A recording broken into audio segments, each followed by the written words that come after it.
and this is the supply curve, right? So think about this.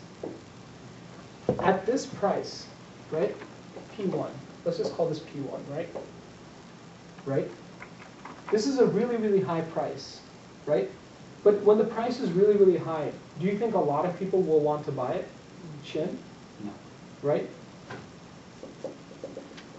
Only this many people, Q1. Q1 is the number of people who want to buy. Out of 100, maybe 10 people will be like, fine, we'll pay $400 for an iPhone. But look at the number of people who want to sell it. See? On the same curve, Q2 is the number of people that want to sell at this price. But only Q1 people want to buy it. So even though 100 people, right, want to sell it, only 10 people are going to buy it. Only 10 people are like, okay, fine, we'll pay $400 for it, right? But then as the price, so this is interesting, right? Then let's go to like P2, right, where it's getting a little bit cheaper. Here, slightly more people are like, okay, maybe 20 people are like, okay, we'll buy it at this price, right? But at this price, this is Q3 and Q4, right? So at this price, what they're saying is, okay, maybe 20 people say, we're willing to pay $300 for it. But instead of 100 people wanting to sell their iPhones, now everyone's like, wait a minute. 20 of those people are like, wait a minute. Think of it, this is what happens, right? If a lot of us are selling the same thing, maybe some people are like, okay, no, I want the price to go up. I'm not going to sell it so soon, right? So you can see as the price keeps going down, right? The number of people that want to buy it keeps going up, and the number of people that want to sell it keeps going down until you reach something called equilibrium.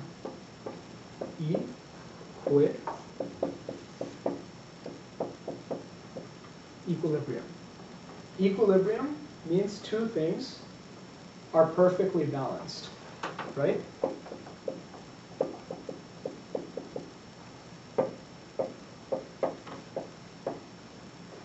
Okay?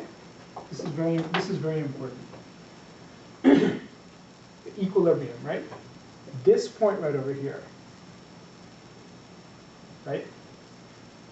Who can tell me between, I won't ask you guys, the next couple of questions I'm going to ask you guys. Okay, Minsu and William, what's happening at this price?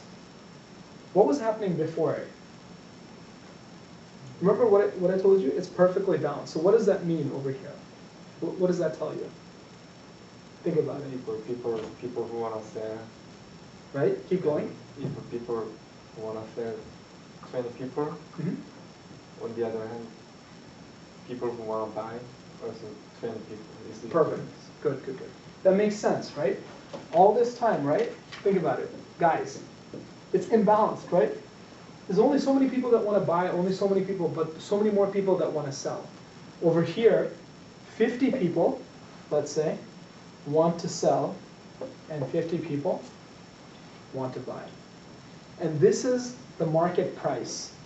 So when you go to the market, right, the price that you see, this is the price at which there is an equal number of buyers and sellers, right?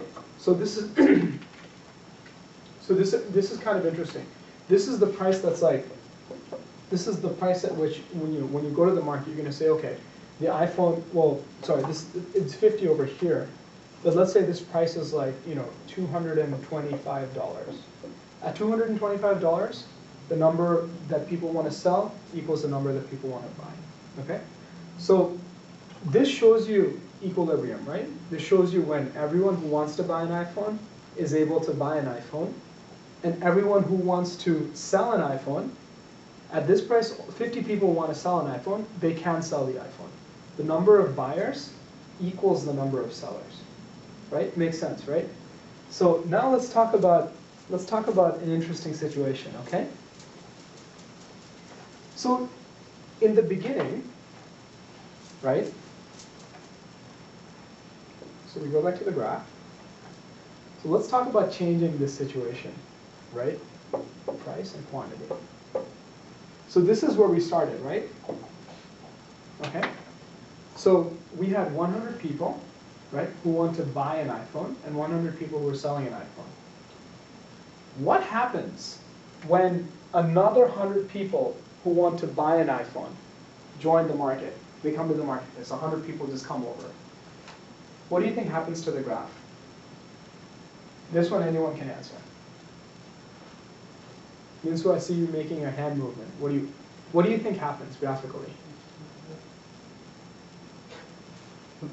Demand. This is demand and this is supply, right? It's getting bigger. The graph, like expand. The graph doesn't expand, but something similar happens. Think about it. The number of people who want to buy has increased.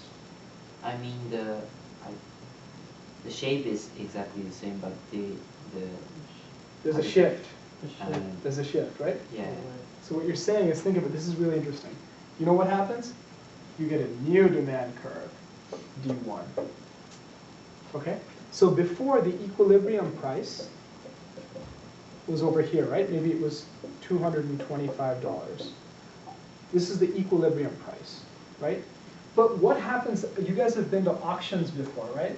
You know, an auction where they're saying, okay, we're selling this for 100. Who wants to bid 110? Who wants to bid 125, right? So what happens when there's more people who want to buy the same thing? What happens? What happens in an auction? Prices go up, exactly. So where is the new equilibrium point? Here, right? So look what's happened over here. At this price, right? At this price, more people are willing to sell it. But that's because more people have entered, more people who want to buy, right? More people who want to buy this product have entered the market. So maybe this has gone up to 300 actually. So more people can sell it, but because there's more people who want to buy, before there was 50, right? Now there's 80 people out of 200, right? There's 80 people who are willing to buy at this price. And out of 100 original sellers, there's 80 who are willing to sell, right? So it's kind of interesting. What usually ends up happening later on is that a lot of those people who sell it, they again like sell it. They wait for, you know, because there's still more people who want to buy it, and eventually the supply curve shifts as well. But don't worry about that. Let's look at the opposite situation, okay? So we just talked about, so you see what happens when more people join the marketplace, right? It's interesting. So now let's talk about what happens if you're at the same marketplace, right?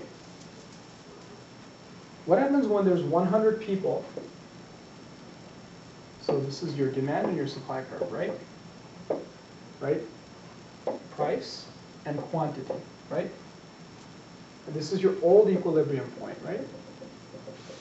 Suddenly, 100 extra people with iPhones show up, right? 100 extra people with iPhones show up, and they want to sell it, right? What happens in the graph? Good. I used to have a lot of trouble with this when I was in high school. So now, think about it, right? When you have more options, right? When you're trying to buy a cell phone, right? You have, you know, you can look everywhere. You can go to the store, you can search online. When you have more options, right? It's like the opposite situation. Now, everyone is like, oh crap, there's all these other people who are selling the same thing that I'm selling. So to make your product look more attractive, what are you going to do? You're going to reduce the price, right? You're going to slash the price. You're going to say, wait, it's cheaper here. It's the same thing, but you can buy it. It's cheaper here, right? So look what's happening on the graph. The number of people at a lower price, the same out of this, before it was 50. Now out of that 100, maybe 80 people want to buy from, let's say, 225. This is going to go down to maybe to 150, right? Because there's more people who are entering the market as sellers, right? The average price, right? The price that they're offering, it has to go down, right? Because otherwise, the people are not going to be able to sell. So at this price, 80 out of the 200 sellers are able to sell, right? But it's better for, this is why it's always better to have options, right? Because when you can shop in all these different places, right? Like for instance, I'll tell you, right? You guys have seen Best Buy stores, right? You guys have seen Best Buy stores in the city, right? They sell electronics, right? You can go there, you can buy computers, you can buy anything, right? So Best Buy, who do you think their biggest competitor is? Amazon, Amazon.com, right? You guys probably have Amazon, or you have Rakuten in Japan, you have the company that we were talking about, right? So what do you think when there's competition, right, between these two areas? So what do you usually do? You go to the store, right? But then you basically, you check on your phone to see what this thing's price is on Amazon or Rakuten, right? So this is kind of crazy, right? Before, Best Buy used to have a competitor called Circuit City. But then Circuit City went out of business, right? They lost their business. So in the beginning, people thought that, oh, Best Buy is going to do so well now. There's all these people who need to get their products and they don't know where to get it from. Well, the problem is this. This is the problem. Do you know why? Because you go to a store, right? And you see like, okay, I want to get, a new Pyeongjoon movie is out and I want to buy this. You know what you're going to do? You're gonna look at your cell phone, because all smartphones have internet. You're gonna look on Amazon.com or Rakuten or any of these sites, and you're gonna check the price. You're gonna be like, oh wait, here it's $25. I can get it from Amazon for $15. What are you gonna do? Right? They're dying. Best Buy might be going out of business because this is what people do. Now it's so sad because a lot of phones have really advanced cameras, right? So now there's like this new technology where you can, the barcode, everything has a barcode, right? You can take a picture of the barcode, and there's this application that immediately is going to tell you what the price is on Amazon. I mean, Best Buy is just getting destroyed. It's like, because the thing is, Amazon, there's another concept, right? So now that you guys have an idea of demand and supply, and we're going to come back to another concept with demand and supply. But you guys have heard the term wholesale, right? So I want to talk to you about economies of scale. Economies of scale. What this basically means, right, is buying in bulk. It's when you buy a lot of something, right? So Pedro, tell me something. If you came to my store, let's say I'm a grocery store, right? If you guys came to my store, and you said that, if let's say Koinen, you said that I want to buy 10 of these markers, right? And he says I want to buy 100 of them, right? Who do you think is going to get a better price? If we're bargaining, right? Who do you think is going to get a better price? You or him? You're buying 10 and he's buying 100. Think about it. You've all gone shopping before, right? You know how this works. Who do you think I will sell it to for cheaper?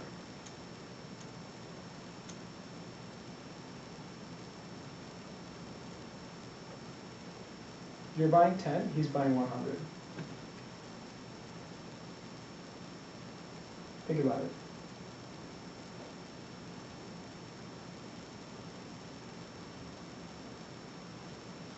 Okay, maybe this is a little tough, but I'll explain it. Pedro, who do you think is going to get it for cheaper? You'll buy from me, I'll get it cheaper. You'll get it cheaper, right? So I'll explain why. Let's say something's cost is, this thing's price is $5, right? And if you come and you're buying it from me, right? And then let's say of the $5, my profit is $2. Right? And I myself bought it. The grocery store buys it, because the grocery store also has to buy stuff, right? I bought it for maybe like your cost is $3, right?